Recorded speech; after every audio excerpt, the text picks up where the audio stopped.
O Emerson Pansieri, o Cruzeiro foi o primeiro dos times da capital a se reapresentar. Começou mais cedo, né, Pansi? Boa noite. Boa noite pra você, Damião, pra Nath, todo mundo que acompanha a grande resenha. Você me chamava no Rádio Esporte de sexta-feira, ô Pansieri. E aí, como é que tá a situação? Eu falava, Damião, aqui o negócio já começou. Teste, exame. E teve a apresentação do Larcamon, uma apresentação muito legal, porque ele já contou um pouco de como quer trabalhar essa equipe do Cruzeiro, como ele espera colocar o Cruzeiro dentro de campo, né? Isso é muito mais pra Nath. Ele não deixou claro, Nath, se vai com 3 ou 4 ali atrás na defesa, né? Uma linha de 4 ou 3 zagueiros. Diz que vai espelhar muito no adversário, né? Mas já deu pra entender que futebol vai ser ofensivo, que gosta de um futebol dinâmico, protagonista. Ele usou todos esses argumentos, né, Nath? Ele falou não necessariamente de usar 3 ou 4 zagueiros. Ele falou, inclusive, de que muitas vezes você recua um volante, né, para a zaga, para fazer essa saída de bola mais qualificada. Até nesse ponto o Romero deve ser muito utilizado, deve ser uma peça importante, até porque eles já se conhecem. Falou que às vezes você vai colocar 3 atacantes lá na frente, às vezes você vai precisar adaptar o time. De toda forma, a gente já sabe dessas características que você citou, um futebol mais dinâmico, de intensidade, um futebol mais ofensivo. A gente sabe que o jogo dele passa muito por um centroavante, por isso o Dineno tá chegando. Dineno deve ter um companheiro de velocidade também no ataque, que pode ser o Arthur Gomes, que pode ser o Gabriel Veron. Eu acho que ele vai dar muita liberdade ao Matheus Pereira para flutuar ali, para servir os homens de frente, para ser também mais um homem de meio campo mais adiantado.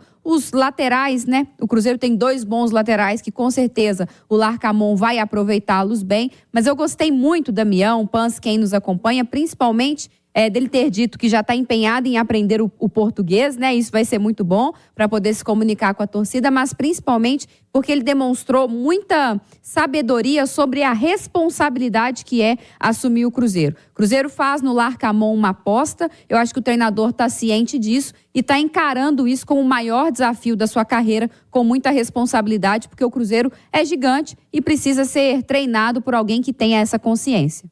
O Cruzeiro... Damião e Nath, que vai continuar à procura de reforços, né? O Larcamon, ele deixou isso bem em evidência, que o Cruzeiro ele está observando esses atletas, está fazendo um estudo sobre esse elenco, mas que alguma coisa pode chegar em termos de contratação. E aí, o Pedro Martins deu uma entrevista importante, nós vamos trazer alguns trechos dessa entrevista, até para você que está na Itatiaia e por acaso não acompanhou essa coletiva. Ele fala inicialmente sobre uma questão que é polêmica no futebol brasileiro. Quando falam da Liga, dizem que a Liga vai ter o fair play financeiro. E ele explica desse tão importante passo, quando tiver, para um pouco mais de isonomia entre os clubes brasileiros. A gente vem falando bastante, né, que enquanto não tiver regulação, enquanto não tiver um fair play financeiro, vai ser uma loucura. Porque os clubes, eles gastam sem necessariamente fazerem ao atuarem de maneira alinhada com sua capacidade de gerar receita, né? Então, tanto os clubes associativos quanto os SAFs, se não tiver uma regulação, clubes associativos muitas vezes podem gastar mais do que podem, ou SAFs podem ter um investimento externo que de qualquer maneira vai acabar desregulando o mercado, né? E isso faz com que valores, como vocês estão acompanhando aí na imprensa, aconteçam, né? Valores completamente exorbitantes. Então, enquanto a gente não falar da indústria como um todo, enquanto a gente não falar do futebol brasileiro como uma cadeia produtiva, e sim a gente ficar avaliando se a gestão é boa ou ruim, porque um clube está gastando menos ou mais, isso é muito pobre, muito pouco, né? E o Cruzeiro não vai entrar nessa linha de trabalho. O Cruzeiro tem o seu orçamento. A gente acredita em eficiência, ou seja, gastar bem, gastar direito para conseguir superar a nossa capacidade orçamentária. Hoje a gente tem o 13º, o 4º orçamento no Campeonato Brasileiro e a nossa meta desportiva é muito maior do que essa. Porque a gente acredita na capacidade de trabalho e não na capacidade de gastar dinheiro, né? Tem clube que acredita na sua capacidade de gastar dinheiro e vê qual vai ser o trabalho depois. A gente não sabe fazer o trabalho dessa maneira. O outro assunto que ele falou dentro dessa parte financeira, Damião, é sobre uma progressão orçamentária, até onde o Cruzeiro pode chegar em termos de investimento a médio prazo. Cara, a gente tem um plano de progressão orçamentária até 2030, certo? Então, toda a forma que a gente vai falar de evolução, ele está diretamente atrelado ao fato da gente bater a meta desportiva. né?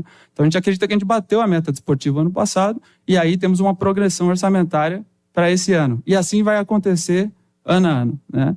E acreditamos aí que até 2030 o Cruzeiro terá a capacidade de ser um dos principais clubes do Brasil novamente no aspecto orçamentário, em dinheiro, né?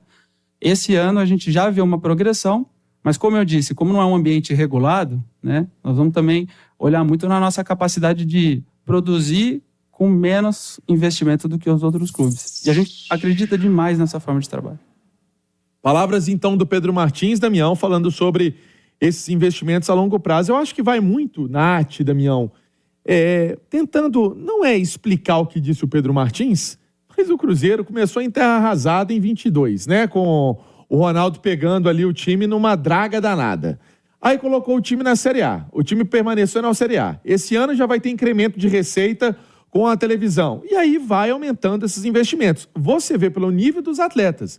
O Cruzeiro esse ano... é aposta, mas o Gabriel Veron não é barato não, gente. O Romero, muita gente tá falando que foi baratinho, não é baratinho assim não. Você não vai tirar um jogador por menos de $1 milhão tão fácil um time do México, não. Né? Vamos ter um pouco mais de coerência até em algumas coisas. Né? Você vai pagar aí uns $800 mil mesmo para ter o Romero.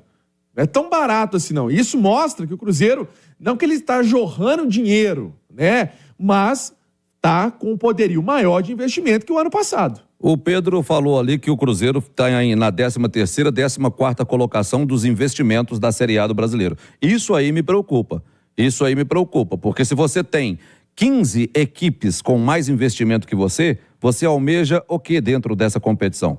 O que você almeja dentro dessa competição? Existe uma diferença muito grande na palavra usada pelo Pedro Martins: gastar dinheiro. Ninguém pode gastar dinheiro, não é o Cruzeiro, não. Ninguém pode gastar dinheiro. Você tem que investir dinheiro.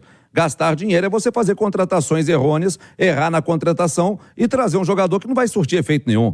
Agora, você investir em contratação é outra coisa. É você saber o que você quer, você pagar até um pouco mais caro para trazer um Romero, por exemplo. Isso é um investimento. E você tem que investir. O que a torcida do Cruzeiro quer é o Cruzeiro, pelo menos, na primeira página do Campeonato Brasileiro. Não vem com esse negócio de 14º, 15º lugar, de novo, não, pelo amor de nosso Senhor Jesus Cristo. O que o Pedro Martins deixa claro é que eles entendem que o Cruzeiro, mesmo com uma capacidade financeira menor, pode conquistar resultados esportivos expressivos para além disso. Que é possível você gastar menos e ainda assim você ter uma equipe competitiva que te garanta resultados. Em 2023, por mais que a temporada tenha sido muito sofrida, o resultado veio, que era a permanência e a vaga na Sul-Americana. Então a expectativa é de que com um pouco mais de dinheiro, o Cruzeiro alcance um resultado esportivo ainda melhor, que é ir mais longe na Copa do Brasil, ir o mais longe possível na Sul-Americana e no Campeonato Brasileiro não falar em rebaixamento em momento nenhum, brigar na primeira metade da tabela. Com relação ao que ele fala de 2030, Damião, é uma coisa de duas perspectivas, assim. Primeiro, me preocupa, porque a gente quer um Cruzeiro forte no mercado muito antes do que daqui a 6 anos. Porque 6 anos no futebol pode significar muita coisa.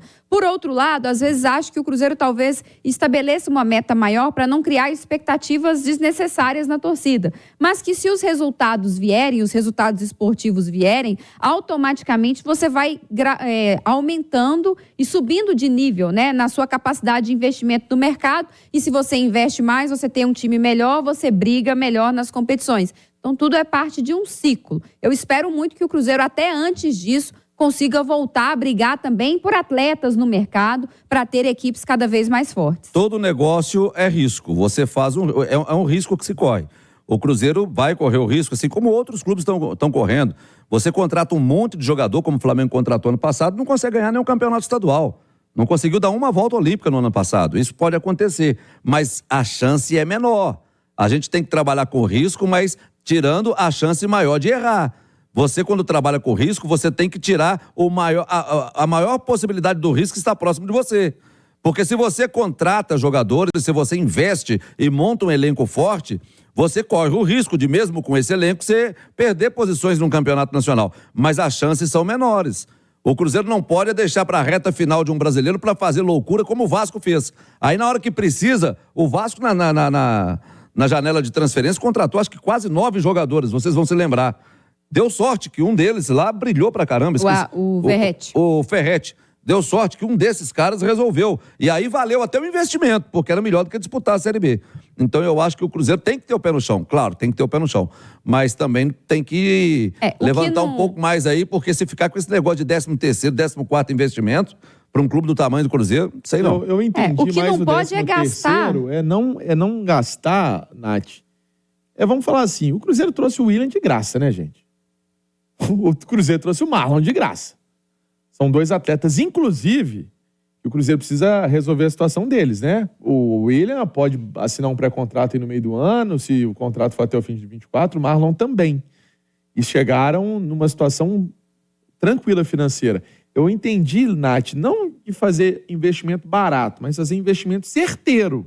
Não, o que ele falou é a realidade. O Cruzeiro hoje tem um investimento menor que, vamos lá, que Flamengo, que Palmeiras, que Atlético, que Fluminense, que São Paulo, que Internacional, que Grêmio. Que Bahia. Que Bahia, que Vasco, que Botafogo. Só aí eu citei do quê? 10 times. Então o Cruzeiro tem hoje, de fato, poder de investimento 11º, 12º time no Brasil. Ele não tem um poder de investimento maior que nenhuma dessas outras equipes que eu citei aqui.